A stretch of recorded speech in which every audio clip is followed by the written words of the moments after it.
I request Vice Chancellor Sir to felicitate Dr. Appal Raju Garu, Honorable Minister of Animal Husbandry, Dairy Development and Fisheries.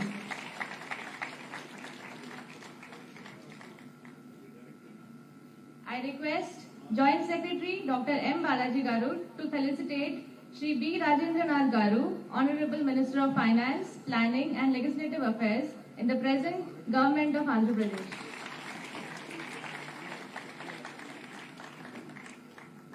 I request Vice Chancellor Sir to felicitate Shri C.H. Srinivas Venugopala Krishna Garu, Honorable Minister for Backward Class, Welfare, Cinematography and Information and Public Relations in the Government of Andhra Pradesh.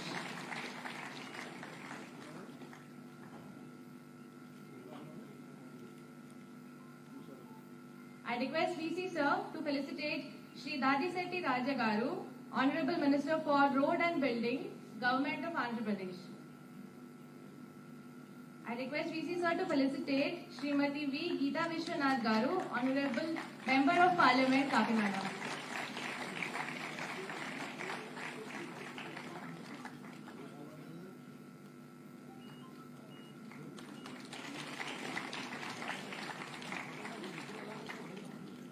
I request VC Sir to felicitate Shri Karumuri Venkat Nageshwar Rao, Minister of Civil Supplies and Consumer Affairs, Government of Andhra Pradesh.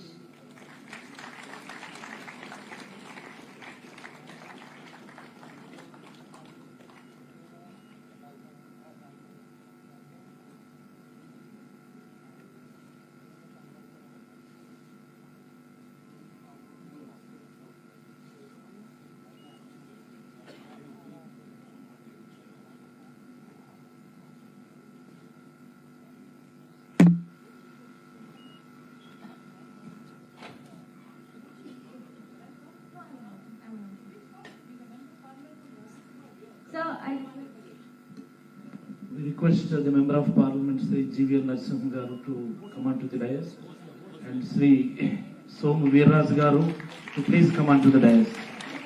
State and Sri Pilli Subhash Chandra Bose Garu, Member of Parliament, please come onto the dais. Mr. Bharat Garu, Member of Parliament, please come onto the dais.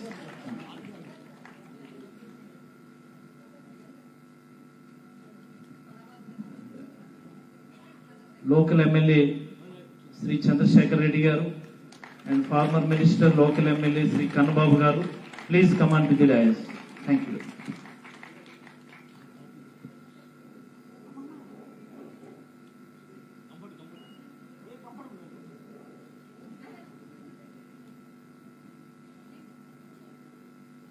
We request Chandrasekhar Reddy Garu to please come on to the dais.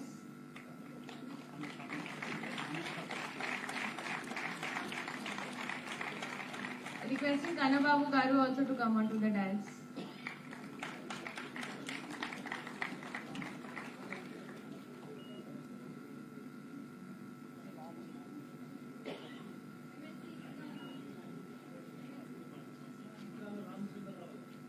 MLC Shri Chikkala Ramachandra Garu, please come onto the dais.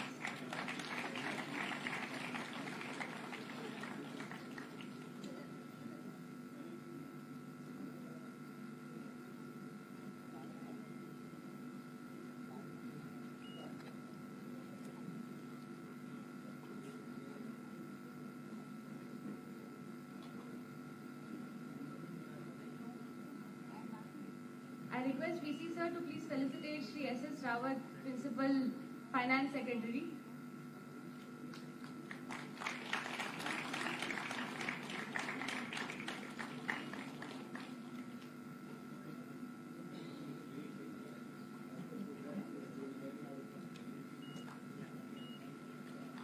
I request our Chief Guest and the dignitaries to please light the lamp.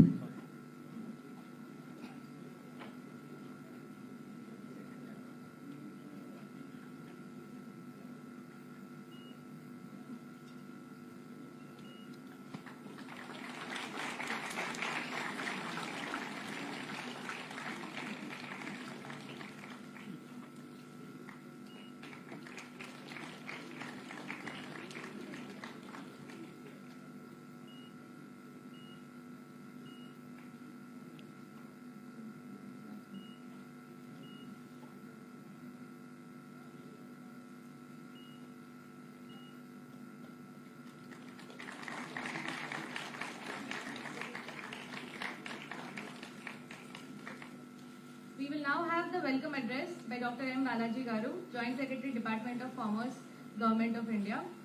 Dr. Balaji Murugesan is a PhD in the Humanities and Social Sciences Department, Indian Institute of Technology, Madras. He has obtained his Master of Technology in Industrial Tribology and Machine Dynamics from the Indian Institute of Technology, Delhi.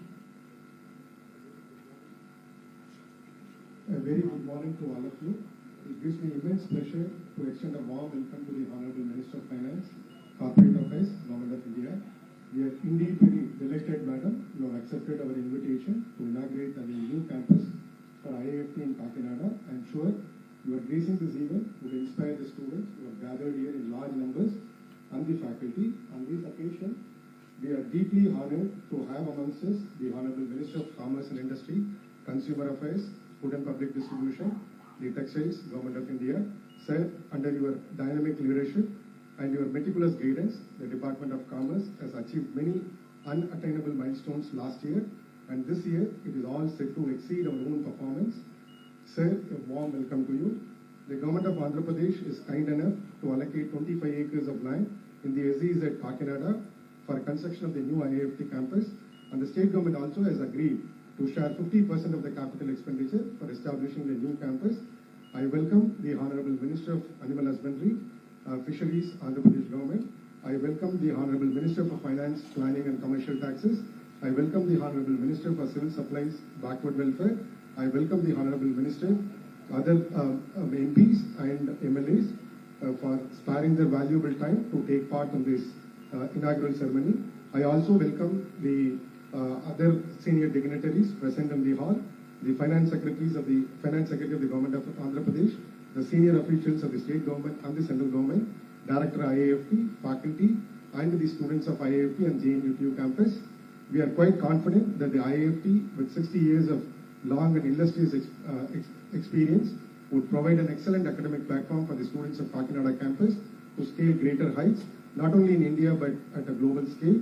IIFT has established itself as a premier institution, a business top 10 business schools in India, and celebrating its Diamond Jubilee. A new campus in the southern part of the country is being inaugurated at this point in time. I once again welcome each one of you and wish the students and the faculty members the very best for all your future endeavors.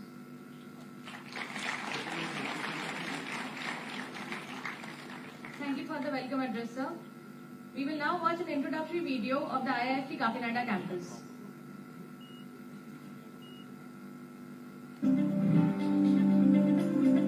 IIFT was set up by Ministry of Commerce and Industry in 1963 and is celebrating 60 years of delivering excellence in foreign trade-related research and training. IIFT takes inspiration from the fact that India was the epicenter of trading in ancient times and is still among the top global destinations for trading. The saga of success, which started in 1963, saw IIFT receiving recognition of deemed to be university in 2002 and recognitions like NAC A++ and AACSB accreditation. No wonder international business executives and mid-career professionals from the world over come to IIFT to pursue PhD, MBA, MA and executive post-graduation diplomas and certificate programs. The institute has its two fully operational campuses. The first campus is in New Delhi, spread over 5 acres. And the second campus is at Kolkata, spread over 7 acres of land. To further expand its excellence domain, IIFT is opening its third campus at Kakinada, Andhra Pradesh. IIFT expresses its heartfelt thanks to the government of Andhra Pradesh for allocating 25 acres of land in SEZ, free of cost for the campus. Once the Kakinada campus gets ready, it will have facilities like academic block, administrative block, auditorium, canteen, supermarket, sports complex, amphitheatre, hostel, banks and dispensary. Presently, IIFT has started functioning from the premises of JNTUK Kakinada and offers 5-year integrated program in management that combines a bachelor's degree in business analytics and MBA in international business. a unique first in India. The campus building is equipped with all the modern educational aids with smart board classrooms, student activity rooms, library, faculty room and meeting room, air-conditioned hostel rooms to the students. The hostel has been established on lease in Thimapuram, Kakinada. IIFT is committed to further consolidate its leadership position at Kakinada campus and contribute towards the international trade of India through academics, research and managerial training and development.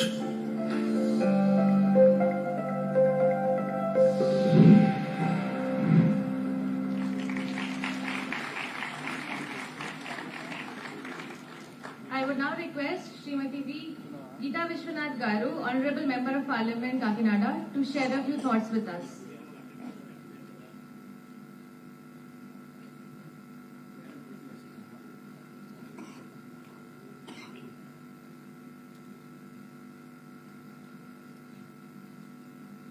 Andarki Namaskaram. Heartily welcome to all of you. Namaste.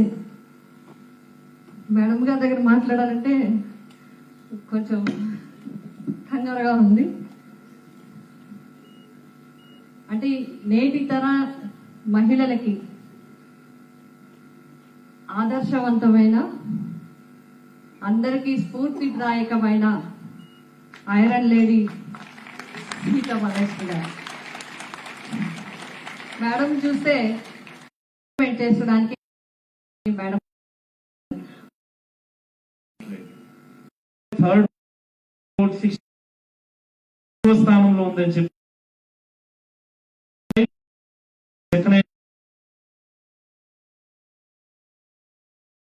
Our guest of honor, Shri Piyush Goyal ji, Honorable Minister of Commerce and Industry, Consumer Affairs and Food and Public Distribution and Textiles, to address the gathering.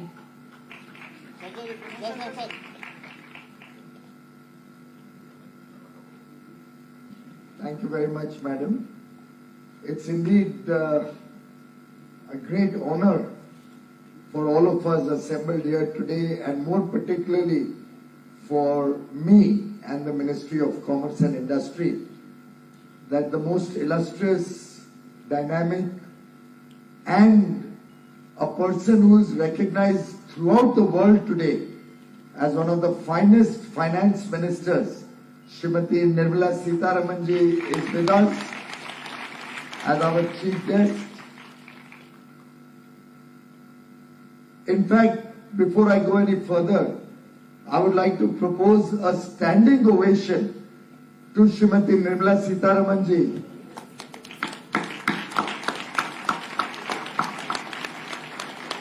Not only for her efforts in making this happen, this entire institute is a labor of love of Nirmala ji.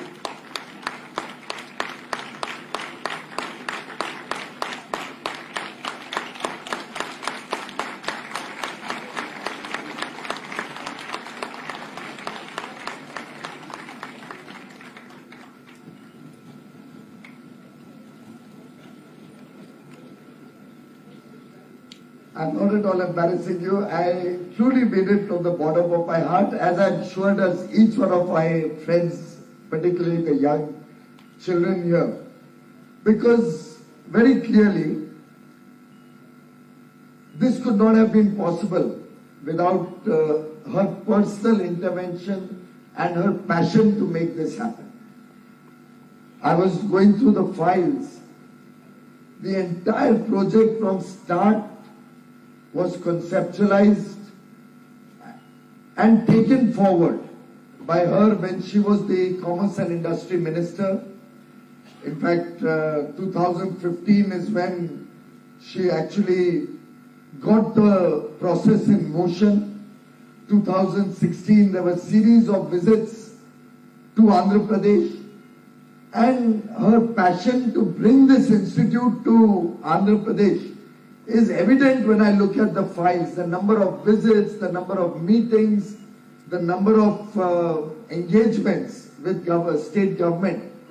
And I still recall when I got the opportunity to serve as Commerce and Industry Minister, Didi, as we all call her, all her colleagues, First thing she told me is, Piyush, make sure the Kakinada campus of Indian Institute of Foreign Technology, Foreign Trade is started quickly.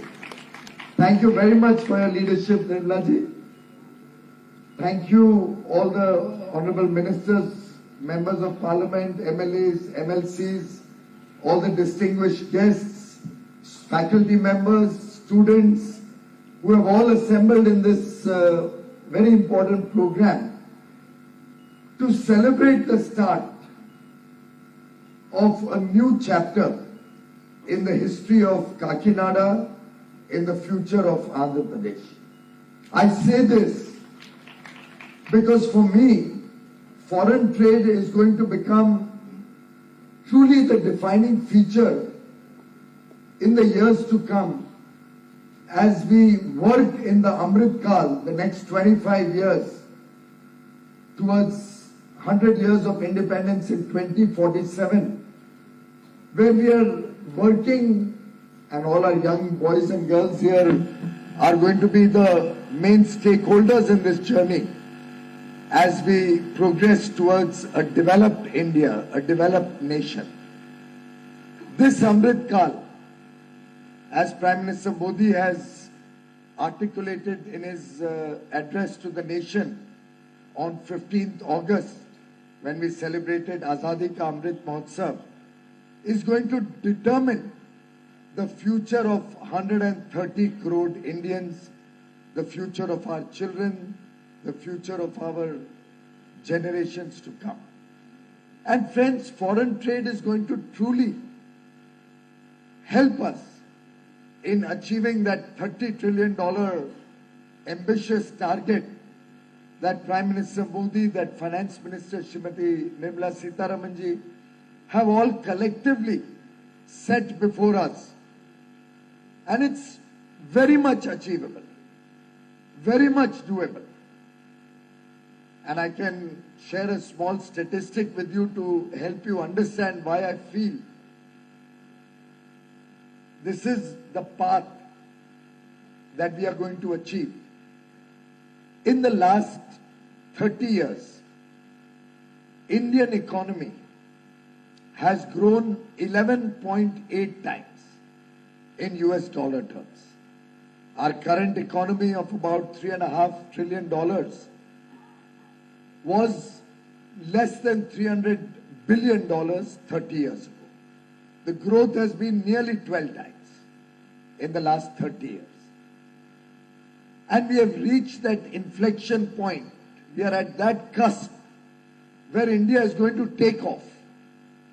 And therefore, if we have an ambition to be at least 10 times in the next 25 years in this Amrit Kal, where we are looking to cross a $30 trillion economy with a per capita GDP of over $15,000, I think under the leadership of Prime Minister Shri Narendra Modi, which is truly forward-looking, comes up with innovative ideas, plans for India's long-term future with a very clear vision. And with the stewardship of Srimati Nirmala Sitharamanji at the helm of the Finance Ministry, we can all clearly see the path ahead of us. Recognize the world over. Today, world leaders, whether it's the chief of the IMF, both the chief of the managing director of IMF and the chief economist, both are on record to say that India is a bright spot in the world today. Where most developed nations, most other economies are getting into recession, are seeing inflation at 5 times what it usually is in their country. Where they are seeing huge depression in the people. I was with the ambassador of India to Egypt yesterday, and he was telling me, sir, the shelves in Egypt are all empty. Incidentally, the per capita income of Egypt today is more than twice India's per capita income. But look at their state of affairs. 100 containers containing textiles made in India recently had to come back from Egypt because they didn't have the foreign currency to pay for that. It was barely $10 million. $10 million, 60, 70 crore rupees. Less than 10 million. They could not afford to pay that. The master said shelves are empty. Nothing is available in the superstores. 95% of the stores are on the verge of closure. He in fact told me he's bought shoes while he's in India because he's not even getting shoes in Egypt. Juxtapose that to the deft handling of the Indian economy under Prime Minister Modi and the Honorable Finance Minister Srimati Nirmala Sitharamanji. The Atmanirbhar Bharat package and the series of packages along with two very robust budgets in the post-COVID period have taken the country to a very strong fiscal position, a very strong, structurally strong economy, which is today being recognized the world over. After all, my previous speaker, the Honorable Fisheries Minister, was talking about free trade agreements. Why do you think the world wants to come and engage with India? Because they can see India as a growing economy. They can see political stability. They can see decisive leadership. They can see all the arms of government, whether at the center, at the state, all working together in the spirit of both competition and collaboration to collectively work for a developed India. And therefore, I was saying it's a landmark day for the history of Andhra Pradesh, because as we go into a developed economy status, our import and export is going to increase manifold. Our foreign trade, because developed countries have integrated trading arrangements with other parts of the world. We'll have to have free flow of goods. We'll have to be a part of global value chains, global supply chains. We'll have to have seamless movement of foreign trade, goods and services.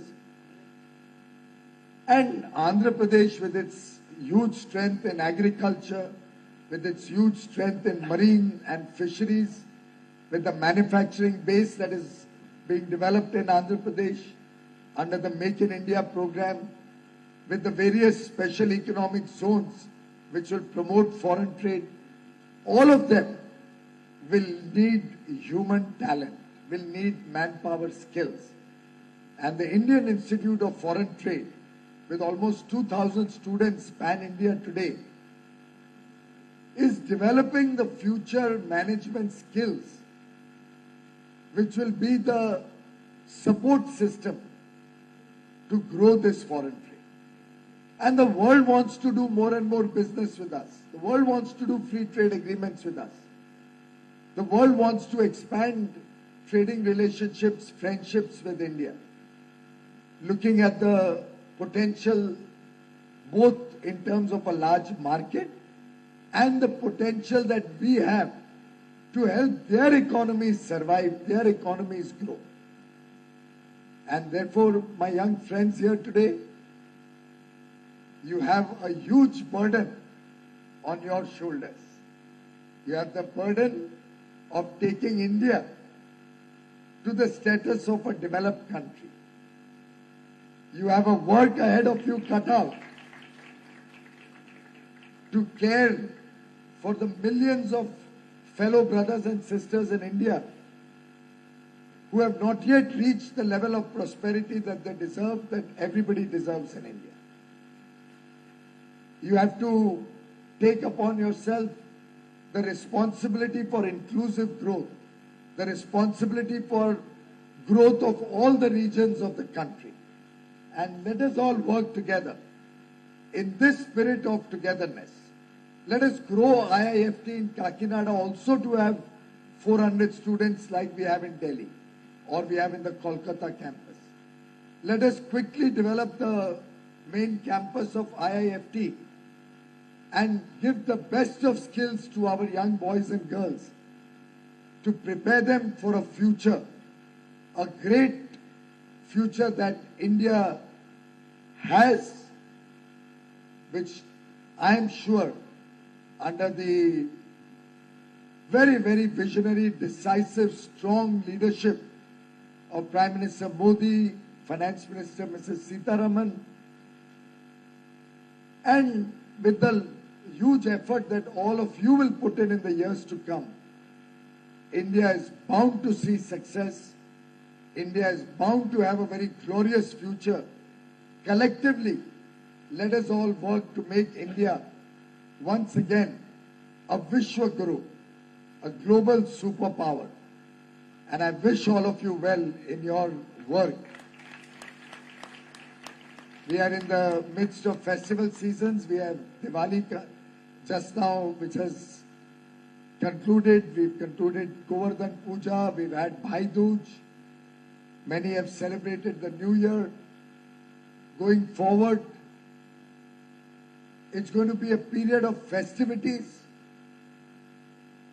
in which Honorable Prime Minister also gave one clarion call that as we travel, as we go to other parts of the country, whatever is our travel budget, whatever we are spending, we must spend at least 5%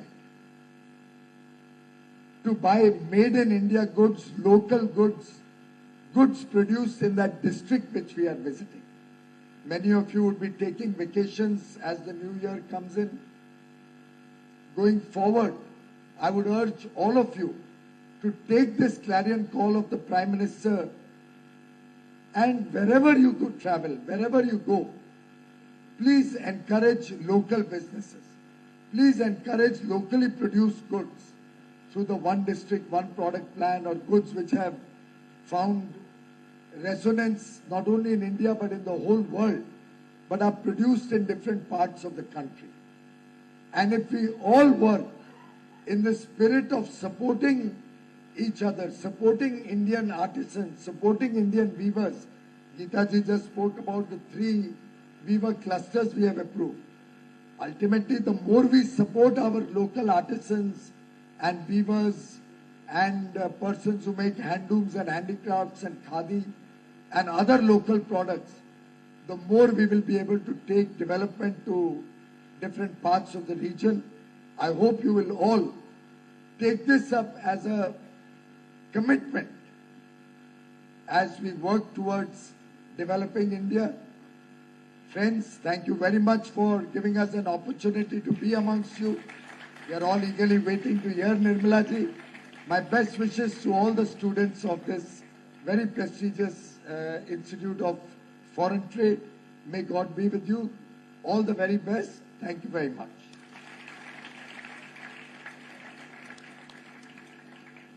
Thank you, sir, for the encouraging words. I would now request Srimati Nirmala Sitharaman ji, Honorable Minister of Finance and Corporate Affairs, Government of India, to give the inaugural address.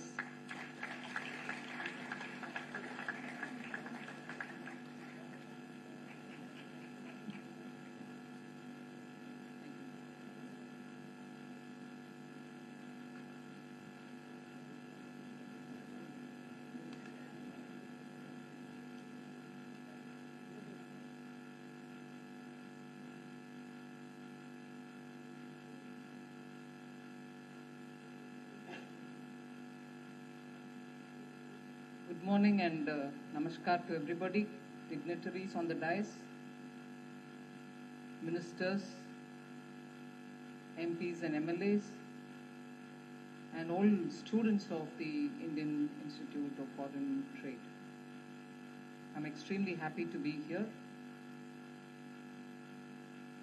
There's just so much that I can talk in the context of foreign trade. The minister has also expanded a lot on what's the potential which is before us. And when we talk about skilling the youth, there is this one set of fantastic skilling which is happening through the Indian Institute of Foreign Trade that is readying young minds to understand the economy and also understand how to trade with countries outside, how policies are framed for enabling trade, and also to see how best trade can actually bring that catalytic impact on the Indian economy. So a very high quality, purpose serving, and absolutely not just an academic qualification, but a skill with which you can contribute to India's policy making and you can contribute to India's policy decisions for enabling trade is actually what is happening here. And I got this feeling from all those who spoke before me that there was this obsession in me to get it to Kakinada. Yes, to get it to Kakinada, to get it to Andhra Pradesh. The minister in charge, Dr. Raju, actually explained as to why Kakinada is a good place for exports and so on. But the underlying fact is that Andhra Pradesh, as a state, has repeatedly proven itself that it has got the potential for some of the best exports.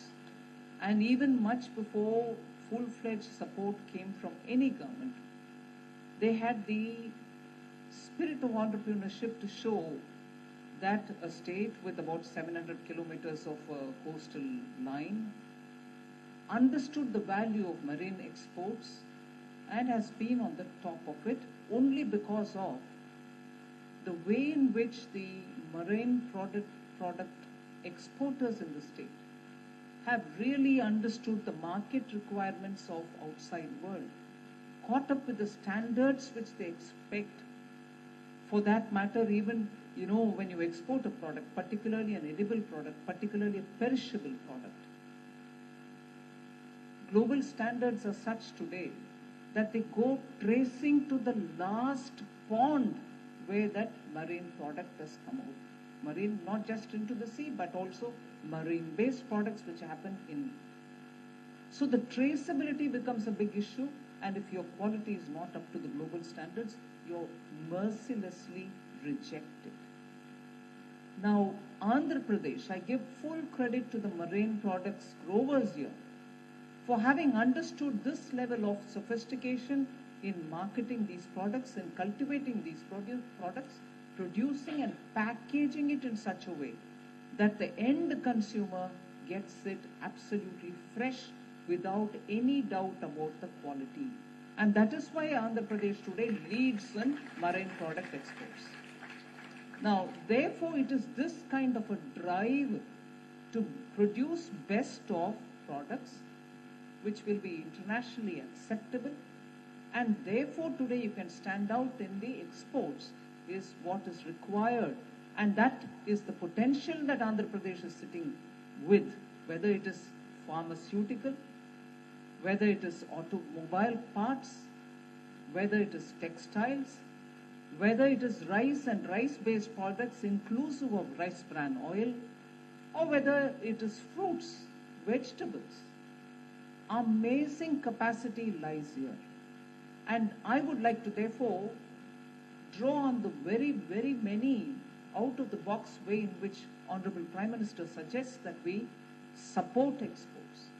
He, in fact, some of the times when he addressed many of our gathering, even suggested states should now have export promotion offices in the Indian embassies. If you have the capacity to tell the whole world the kind of things that you produce, which are international class, our embassies are the place where you should be and target the markets there. So he in fact incentivized states to say, please think about the products and be able to access in particular areas where you think market strength lies for you. So he's been thinking about it, one, and also indicating this. Second, this whole idea which Honorable Minister Piyush Goyalji referred to, districts have strength to export. India is a large country. Many of our states are sizes of some of the European countries themselves. And we have the capacity, even as a district, to be able to capture market outside. So Prime Minister's idea of one district, one product was twofolded. One, you aim to capture the new markets. Two, in that district itself, if that product is identified and the manufacturing of that is scaled up to such a level that you're able to do quality exports outside, you have actually won the export struggle. So one district, one product was again an attempt to identify such products in such districts which have a natural capacity, organic capacity, and therefore they can, with the help of the state governments, build common facilities, get these exporters, manufacturers, service providers to be in one place, and then package it in such a way that you are able to export it. One district, one product was one such a thought. Just as one such a thought was, states negotiate through the Indian embassies everywhere and try to capture the market. And the third was the vocal for local idea. We all know some districts do have fantastic handicraft products, fantastic local products which are so enamoring. But do we really have the inclination to promote them, or we think, oh, it's all right, like gar ki murgi dal barabar business? So you think it's all right, it's available in my backyard, it's not a great deal. But those are the kind of things which capture international imagination, and therefore you need that support to be given for the local products. So you have the Commerce Ministry, which is working fervently on getting an export policy, make sure that the ways in which the policy is going to help the exporters by giving incentives, by promoting many things.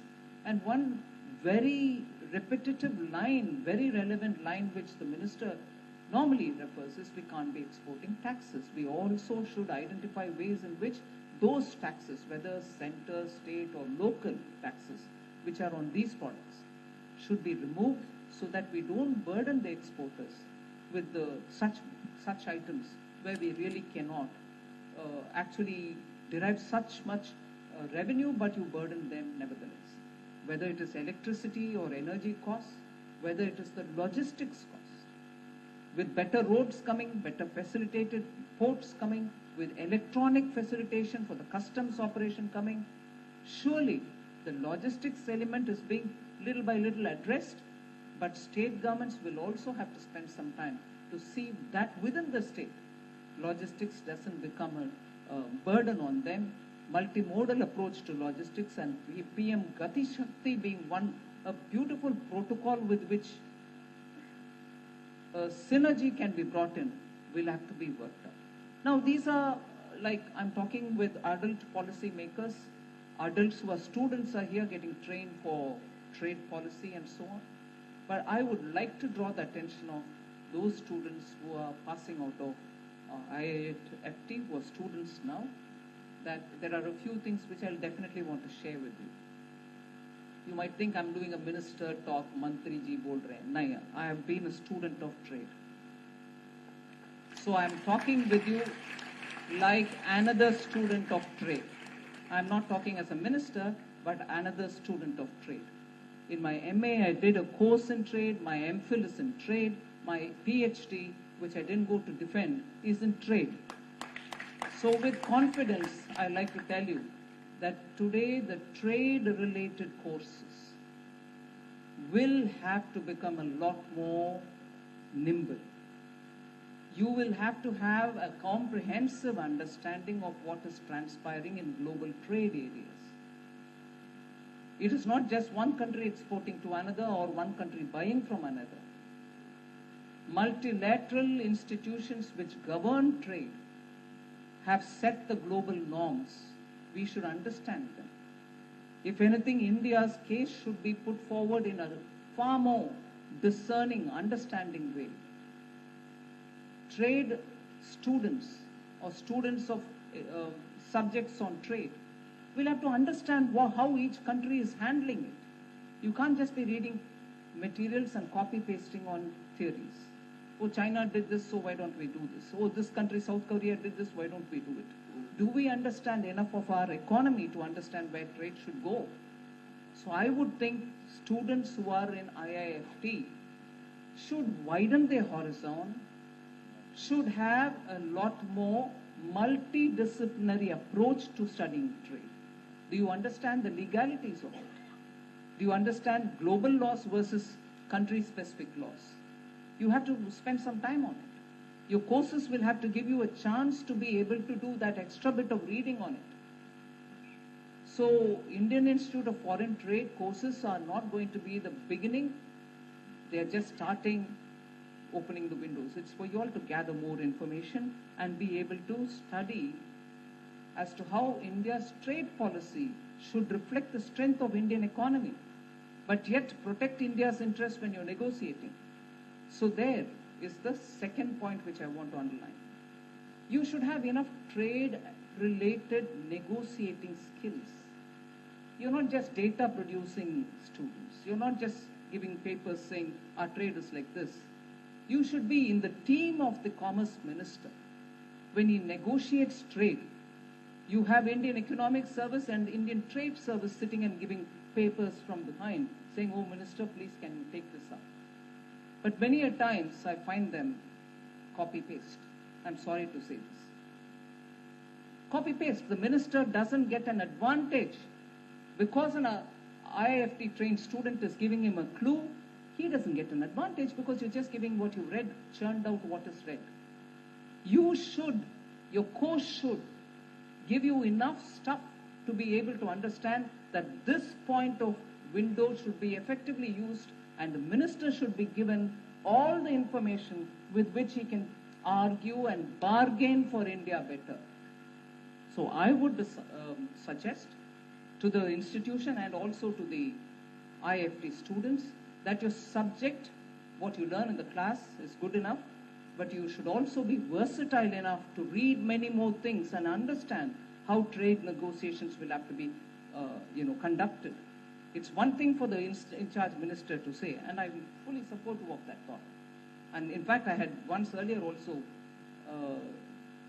Sue Moto interfered in the Commerce Ministry to say, please, on marine products, you better consult with Andhra Pradesh, without that you will not move forward. I did tell him. So consultations with stakeholders is important. But where is the IIFT alumni? Where are the IIFT students? Why should it be that only elders who are dealing with these sort of things will talk? As students who are doing the course along with your faculty, if you sense that Commerce Ministry is going to negotiate for some trade agreement with a particular country, don't you have enough stuff to give a suggestion to the minister, a representation to the minister? Please meet him and give. Look, from IIFT, this is what we think you should do. It's up to him whether he wants to take it, whether he will take it partly, fully, whatever, but at least that's how your skill gets built. So IIFT, instead of being just, MA degree from IIFT, PhD from IIFT, diploma from IIFT, should also actively be engaging for India's trade. I suggest to the Vice Chancellor that he should take it up. The wonderful brains are here. Use them from now. From now, you should have the skill to be able to tell the ministry how to go about it. Of course, minister has his own experience. At the negotiating table, he knows how to take it. But don't you want to be part of it? I would strongly recommend students from Indian Institute of Foreign Trade to take these kind of routes. So you need to be proactive. You have to think out of the box. You also have to do no copy-pasting job. And above all, I come back to saying one thing. Indian Institute of Foreign Trade, headquarters in Delhi. There's one in Kolkata. When was this started? 1963? Yeah. In its 60 years, not even in the first 20, 30 years, had it moved out of Delhi. Sometime in 80s, I think, you had the Kolkata set up. 2006. But Kolkata 2006, I know for sure, had all kinds of problems because the land was on a marshy place, the construction was bad, the students couldn't live in a decent accommodation, classes were all dripping with the waters from the ceiling. It's after 2014, and I remember again sending teams to Kolkata to make sure that these are built properly, because students will have to have a healthy environment to be able to conduct their classes. That was sorted out. by about 2016. But we didn't wait for the next. The third IIFT in the country is in Andhra Pradesh and comes to a place which is the New Age Export Center. Kolkata during presidency under the British, Delhi because of the capital of India. But the third institution which comes to a place which is itself an export hub should have the heft, should have the quality of curriculum, should have students come here not just to understand the classroom mechanics. You should go out and meet up with some of these exporters to understand how it happens. Students should have field experience to know at the time of packaging what happens, which can obstruct India's trade. Your courses should be hands-on, not just with papers. So, well, I don't want to add more time. I know Honorable Minister Piyush will have to take his flight. I just want to highlight, now that I have a captive audience of the ministers here, captive audience of the students I have addressed, the captive audience of the ministers should be told, Andhra Pradesh, post the bifurcation, has had 10 top institutions coming to the state post bifurcation. Prime Minister Modi has never for a moment had second thoughts. He's always said, please, every state should prosper. I want Andhra Pradesh also to prosper. Every state should be given its due.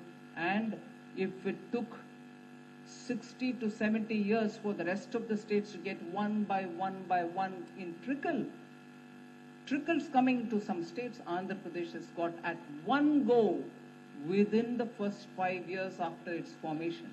10 of them. And I'm not just going to say this and walk away. People say, take care, the minister said 10, where is it 10? I'll read out the list for you.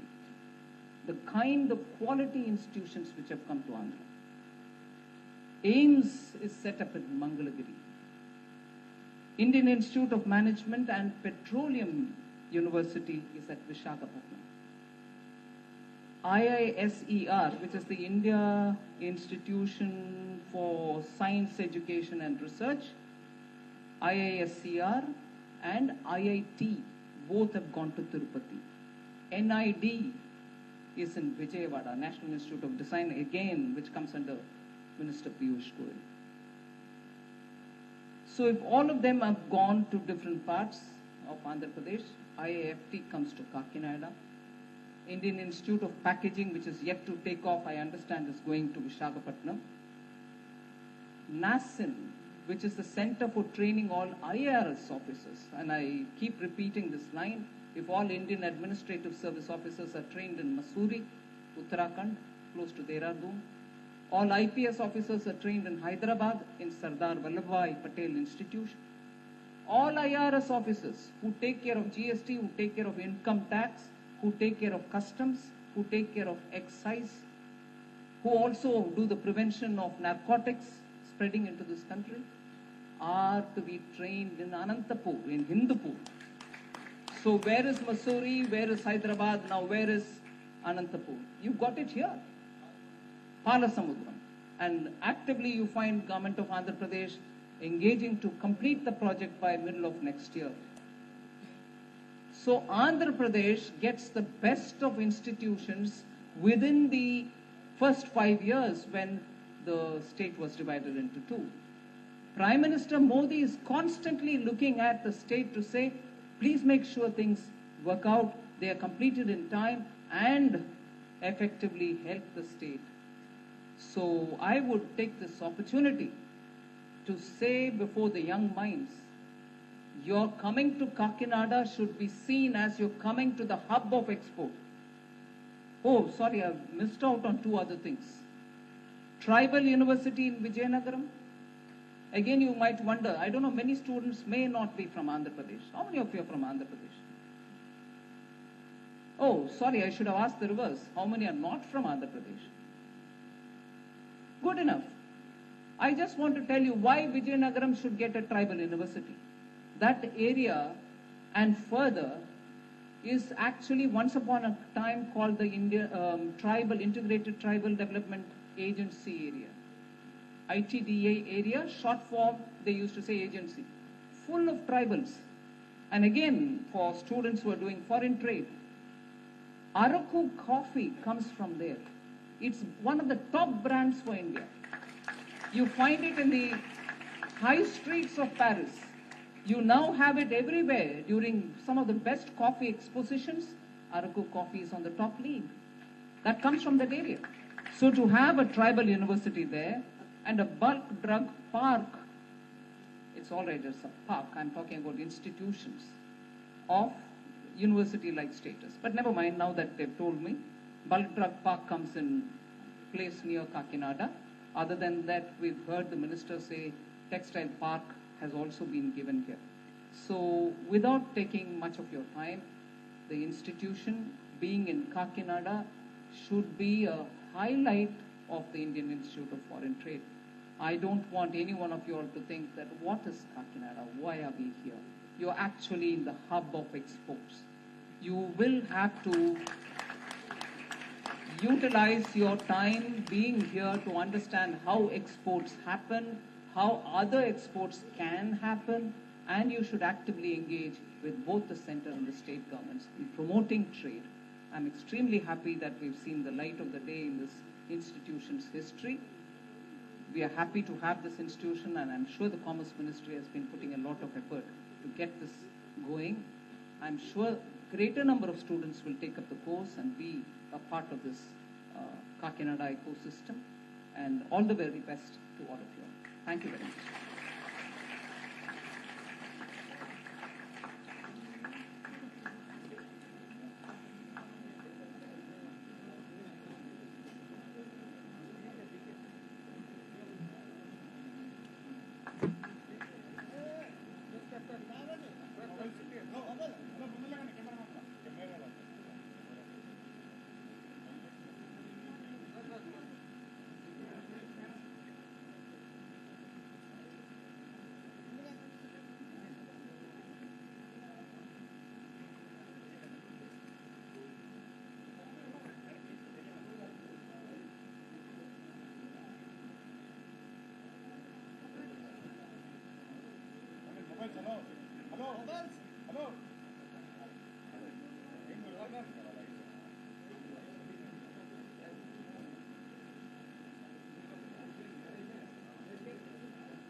Thank you so much, ma'am, for the motivating words. I request our Vice Chancellor, sir, to propose the vote of thanks.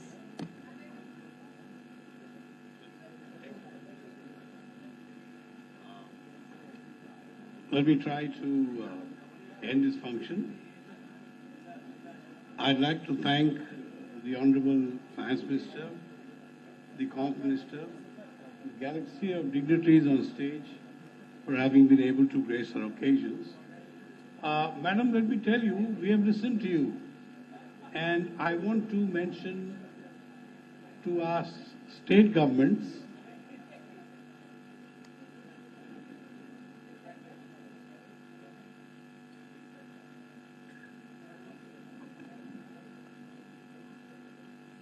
let me end this function with a vote of thanks.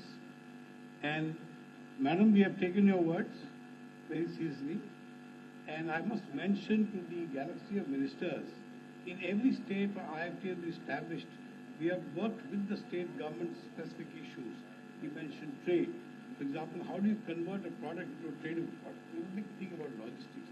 We are happy to do that with you. We are a small unit now, and we will take it further into expanding it. And we request you to also involve our faculty in any projects with any help that we can give state government in national objectives. We all do. Thank you once again for having graced this occasion. Thank you. I request everyone to please stand up for the national anthem. जनगण मन अधिनायक जय हे भारत भाग्य विधाता पंजाब सिंध गुजरात मराठा द्राविड उत्कल बंगा हिंद विंध्य हिमाचल यमुना गंगा उच्चल जलधि तरंगा तव शुभ नामे जागे तव शुभ आशीष मागे गाहे तव जय गाथा जन गण मंगलदायक जय हे भारत भाग्य विधाता जय हे जय हे जय हे जय जय जय जय हे.